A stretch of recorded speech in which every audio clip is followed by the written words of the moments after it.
উপদেষ্টা বলেছেন হবে না যদি শ্রমিক সমবন্টন করা না হয়। আসলে কি তাই? দেখেন, আমি সুনাগরণ ব্যবস্থা পাইনি, এখনো দেখায় তাহলে সারা বাংলাদেশের কি অবস্থা। আমি তাই আজকে সারা বাংলাদেশের সকল শ্রমিকদের সাথে তাল মিলিয়ে বলতে চাই, এই বেতন বৈষম্য এবং শ্রমিকদের জীবন মান উন্নয়নের জন্য আগামীতে অবশ্যই একটি শক্তিশালী বাজেট প্রণয়ন করবেন বাংলাদেশ সরকার। আমার খুব কষ্ট লাগে, 54 বছর পরেও, বাংলাদেশের স্বাধীনতা 54 বছর পরেও আমাদেরকে এখনো আমাদের এই মৌলিক অধিকার নিয়ে কথা বলতে হচ্ছে। মানুষের এই মৌলিক অধিকারগুলি দিয়ে দিন। শ্রমজীবী মানুষ 8 কোটি মানুষকে, বাংলাদেশকে উন্নয়ন করতে হলে 8 কোটি মানুষকে অবশ্যই উন্নয়ন করতে হবে। ধন্যবাদ জানাচ্ছি। আজকে আমি বলতে চাই যে আসলে আমাদের যে বাজেট, আমরা শ্রমিকদের জন্য কেমন বাজেট চাই, এইটা আসলে যে পেপার এখানে বিস্তারিত বলা হয়েছে, আমি তার সাথে আসলে যুক্ত করতে চাই। 17-18 কোটি মানুষের দেশে 8 কোটি মানুষ যদি শ্রমিক হয়, আমাদেরকে বুঝতে হবে আমরাই আসলে পিছিয়ে আছি। রাষ্ট্র ক্ষমতাটা তো আসলে আমাদের হাতে থাকার কথা ছিল। 8 কোটি মানুষের, এই মানুষগুলো কিন্তু ভোটার। 17 কোটি মানুষ কিন্তু সবাই ভোটার না। এখানে শিশু আছে, এখানে ভোটার হয়নি এরকম মানুষ আছে, কিন্তু শ্রমিকের যে হিসাবটা দেওয়া হয়েছে তারা ভোটার। ফলে এই মানুষরাই আমাদের রাষ্ট্র ক্ষমতা পরিচালনা করার কথা। আমরা পিছিয়ে আছি। আজকে আমরা আমাদের স্বার্থটাকে ওই বড় লোকদের হাতে তুলে দিয়ে, ব্যবসায়ী বুর্জোয়াদের হাতে তুলে দিয়ে শ্রমিকরা এবার আমরা বাজেট চাচ্ছি, আমরা কেন বাঁচতে পারছি না, কেন ক্ষুধার জ্বালা, সেই কথাগুলো বলতে চাচ্ছি। ফলে আমি মনে করি যে আমাদের সংগঠিত হতে হবে। আগামী দিনে বাজেট নিশ্চয়ই একটা জাতিকে পথ দেখাবে। তার চেয়ে বড় পথ দেখানো হচ্ছে আমাদের ইউনিটি। এইটা যদি আমরা বজায় রাখতে পারি, আগামীতে আমরা এই বাজেট এবং হচ্ছে যে কোনো অধিকার আমরা ছিনিয়ে নিতে পারবো। আমরা রাষ্ট্র ক্ষমতায় যাওয়ার যে প্রক্রিয়া, সেই প্রক্রিয়ার অংশ হিসেবেই আমাদেরকে সংগঠিত হতে হবে। আগামী দিনে শ্রমজীবী মানুষদের একত্রিত হওয়ার আহ্বান জানিয়ে আমি আমার বক্তব্য শেষ করছি। মেকানিক্স, হোটেল শ্রমিক, গার্মেন্টস শ্রমিক, টেক্সটাইল মিল, নৌযান, সকল শ্রমিক, এই 8 কোটি মানুষের শ্রমিক, আমার ভাই বলে গেছেন, আমরা সকলে ভোটার, 18 বছরের নিচে কেউ না। এই রাষ্ট্র আমাদের চালানোর কথা, এটাও সত্য, কিন্তু আমাদের ঐক্য থাকতে হবে। আমাদের আগামী বাজেট, এই বাজেট তো একদম চূড়ান্ত পর্যায়ে চলে আসছে। আগামী বাজেট জানুয়ারি থেকে আমাদেরকে মাঠে নামতে হবে। আমাদের প্রতিটা সেক্টর, যারা আমরা যারা আছি, আমাদের দাবি আমাদের আদায় করে নিতে হবে। এই আদায়ের লক্ষ্যে আমাদের সকলকে ঐক্যবদ্ধ থাকতে হবে এবং ঐক্যবদ্ধ ভাবে আমরা কেউ যাতে কাউকে ছোট না করি, কেউ কারো যাতে আমরা ছোট চিন্তা ভাবনা না করে আমরা চিন্তা করবো এই রাষ্ট্র যদি আমরা পরিচালনা করতে পারি, এই শ্রমজীবী মানুষ যদি ভোটার হয়, এই রাষ্ট্র পরিচালনা আমরা করতে পারি। তাহলে আমাদের সর্বসময় চিন্তা করতে হবে আমাদের দাবি এবং আমাদের যে যৌক্তিক দাবি আমাদের আদায় করে নিতে হবে। কেউ আমাদের দিবে না। আমাদের রাস্তায় নামতে হবে, রাজপথে নামতে হবে। আমাদের জীবন প্রয়োজন হোক, জীবন চলে যাবে, সেই জীবনের মাধ্যমে আমাদের নেক্সট প্রজন্মের যে শ্রমিক আসবে তারা এটা শান্তি এবং তারা সুফল ভোগ করবে, এটি আমাদের চাওয়া। এই প্রতি 18 বছর ধরে এই টেবিল গোল টেবিল করে আমাদের এই রাষ্ট্রের কাছে ভিখারির মতো ভিক্ষা চেয়েছে। আমাদের শ্রমিকদের বাঁচতে পারে না। আমাদের শ্রমিকদের আজকে যে দারিদ্র সীমার নিচে বসবাস করি আমরা, আমাদের অর্থ উপার্জন নয়, আমাদের যে টাকা পাই সেই টাকায় আমাদের চলে না। আমাদের নামতে হবে রাজপথে। রাজপথে নামা ছাড়া আমাদের আর কোনো রাস্তা দেখছি না। আমরা মনে করি সকল ভাই ব্রাদার, সকল শ্রমিক, সকলকে নিয়ে জানুয়ারি থেকে আমাদের মাঠে নামতে হবে। প্রতি বছরের জানুয়ারি থেকে নেমে আমাদের এই দাবি আমাদেরকে পালন করতে হবে। আমাদের মৃত্যু আসলে আমরা এটাকে গ্রহণ করে নেব ইনশাআল্লাহ। আমরা সবাই রাজি তো?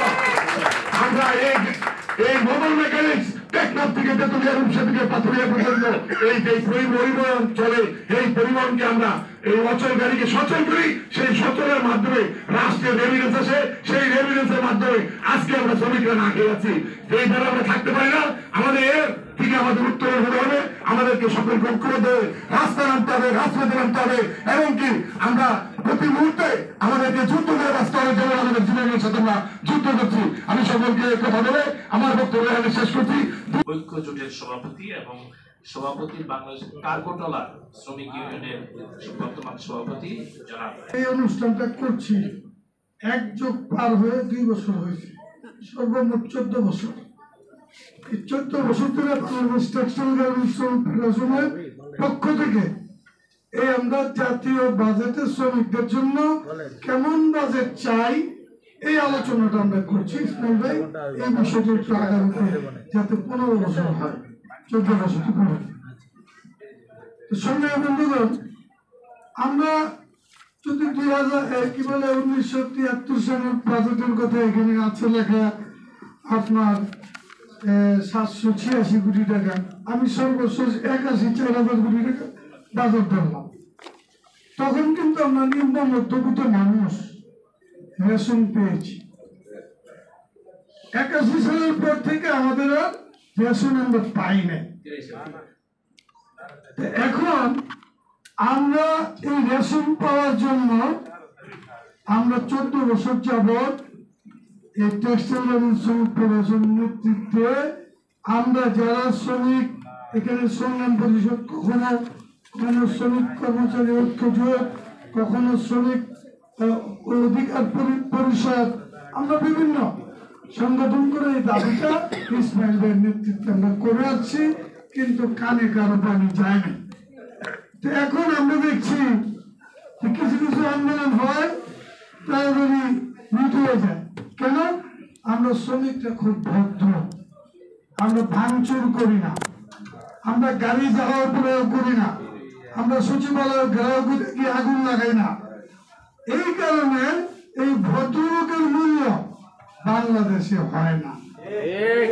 ফলে আমরা এই দেশে রেমিটেন্স বাড়াই, আমরা এই দেশে বিদেশ থেকে টাকা আনি, আমরা এই দেশে রাষ্ট্রের চালিকা শক্তি। আমরা যদি 7 দিন ঘরে বসে থাকি, কোন কর্মক্ষেত্রে না যাই, ফ্যাক্টরিতে না যাই, তাহলে মালিকদের ছেলেপেলে বিকাশ করতে পারবে না। তাদের থাকতে হবে উলঙ্গ, ব্যাংকের তাদের চাপে পড়তে হবে, বলে আমাদের মূল্যায়ন নাই। রাষ্ট্রের মালিক হচ্ছি মূলত আমরা এই 8 কোটি শ্রমিক, কিন্তু আমাদের সেই মূল্যায়নটা আমরা পাচ্ছি না। প্রিয় বন্ধুগণ, আমরা এখানে যদি এনসিপির কোন নেতা থাকে, আমি তাদের সব কাছে 2-4টা কথা বলে আমি শেষ করছি। আমি ইসমাইলকে 30 মিনিট সময়, 30 সেকেন্ড সময় নিচ্ছি। সেটা হচ্ছে কিছু কিছু নৌযানের শ্রমিক নেতা আওয়ামী লীগের দোষর, আপনারাই বলেছেন, আওয়াজ তুলেছেন যে আওয়ামী লীগের রাজনীতি নিষিদ্ধ, আমরা সেটা সমর্থন করেছি। কিছু কিছু নৌযানের শ্রমিক নেতারা আওয়ামী দোষর লুটপাট করেছে, শ্রমিকের চাকরি দেওয়ার নামে অনেক অকর্মকাণ্ড করেছে, টাকা পয়সার মালিক হয়েছে। চুলের পরে গিয়ে জামাতে ইসলামের সাথে যোগদান করেছিলেন। জামাতে ইসলামের নেতারা তাদের চরিত্রের পরিবর্তন দেখে 5, 7, 6 মাস 4 মাস দেখে তাদের বের করে দিয়েছে। এখন এনসিপি বা গণ অধিকার পরিষদের কাছে তারা ঝুঁকছে, যাচ্ছে।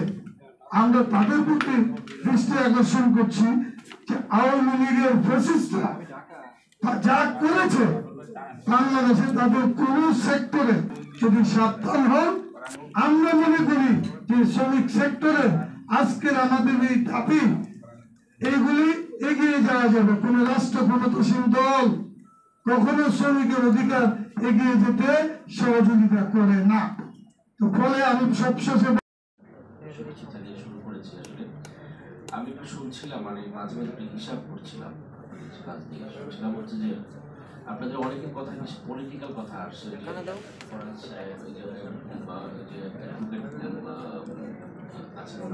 শ্রম আদালতের কথা বলবেন, আর অনেক পলিটিক্যাল সেন্সিটিভ আসছে। আসলে আজকে দেখেন যে এই যে আজকে অনুষ্ঠানে আপনার প্রচুর উপস্থিতি, এখানে মেইন স্ট্রিম মিডিয়া আসছে কয়টা বলেন তো? 2টা বা 3টা। আমি আসছি বলে 71 এসে কভার করে চলে গেছি, আরো বলে 2টা টেলিভিশন আসছে, ইউটিউব আসছে, মোটামুটি। কিন্তু বাংলাদেশের 8 লক্ষ শ্রমিকের দাবি এবং 20 জনাকীর্ণ প্রেস এখানে তো সবারই আসার কথা ছিল, সবাই আসে নাই। ওই বিষয়টাকে পলিটিক্যালি ভাবতে হবে আপনাকে। ওই বিষয়টা যখন পলিটিক্যালি না ভাববেন ততক্ষণ কিন্তু আপনার সমস্যার সমাধান হবে না। আমার তো ভালো, আমি মজ্জে ভাই আমার চেয়ে অনেক বেশি, অনেক বড় সেলিব্রিটি না, কথা শুনে সবাই টেলিভিশনে পিক করে সুলতান ভাই, তাহলে আসতেছে না কেন সবাই? অত নিউজ তো পাওয়ার কথা, একদম বিরাট তো না। মানে মিডিয়া, সরকার, পলিটিশিয়ানস এবং সমাজের বিভিন্ন স্টেক হোল্ডার্সরা আপনাদের ওন করতেছে, আপনি ওন করতেছেন, আপনি সুশীলের মতো সালাম দিচ্ছেন, আপনি তাকে ওন করতেছেন। রাষ্ট্রের কথা, সরকারের কথা তো পরে, আগে সমাজে আপনার অধিকার এবং সম্মান প্রতিষ্ঠা করে না, তারপরে মালিক আপনাকে সম্মান দেবে। মালিক তো আপনার শত্রুতা। অন্যরা সুশীল তাকে এই যে আজকে যে কথা বললেন, আমি শুনলাম যে শ্রম উপদেষ্টা, উনি বেশ ভদ্রলোক, টকশোতে আসেন, লিখেন, সুশীল সমাজের অংশ। 4 বার ঘুরে 6 বার ঘুরে উনি আসেন নাই। উনি কিন্তু দুর্নীতিবাজ না, আমার কাছে আমি যতটুকু জানি দুর্নীতিবাজ না। পাওয়া যাবে এরকম একটা ভদ্রলোক আপনাকে এইভাবে ইগনোর করে, অভদ্ররা কি করবে? বিষয়গুলোকে খুব পলিটিক্যালি ভাবতে হবে, হার্শভাবে ভাবতে হবে। হার্শভাবে না ভাবলে আপনার সমস্যার সমাধান হবে না, আপনাকে কেউ দিবে না। আমি শুনলাম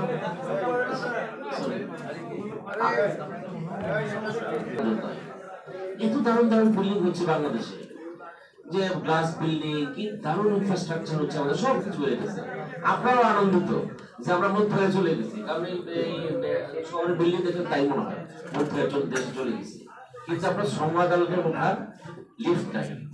আমি এখানে একটা অ্যাসেসমেন্ট করতেছিলাম, ক্যাম্বোডিয়া একটা দেশ, ক্যাম্বোডিয়া আমাদের যে গরিব দেশ, বিভিন্ন কালচার ইয়েতে আমার যে পিছিয়ে, সেই ক্যাম্বোডিয়া গার্মেন্টের শ্রমিকের ওয়ার্কার বেতন এখন $200। আর আপনার এখানে ডলারের দাম বাড়ার পরে, মানে ডলারের ডিভ্যালুয়েশন পরে আপনার শ্রমিকের মিনিমাম ওয়েজ $99 নেমে আসছে। পাকিস্তানের চেয়ে $35 কম আপনার শ্রমিকের বেতন। তো এই দেশ মধ্যবিত্ত হলো না উচ্চ মধ্যবিত্ত হলো, আপনার কি আসে যায়? যারা শ্রমিক তারপরে কি আসে যায়? তাহলে আপনি যখন বাহবা দিবেন সরকারকে যে মধ্যবিত্ত করেছে, দারুণ করেছে, তাহলে আপনি আপনার শ্রমিকের মধ্যে বেমানি করতেছেন, আপনি আপনার শ্রমিকের কথা বলতেছেন না। আমি শ্রমিকের যারা অ্যাক্টিভিস্ট, শ্রমিকের যারা নেতা, তাদেরকে বলতেছি এই বিষয়গুলোকে যখন পলিটিক্যালি যতদিন আপনি না ভাববেন ততদিন পর্যন্ত এই সমস্যার সমাধান হবে না, মানে আপনাদের অধিকার হবে না। মানে কেউ আসলে দেয় না।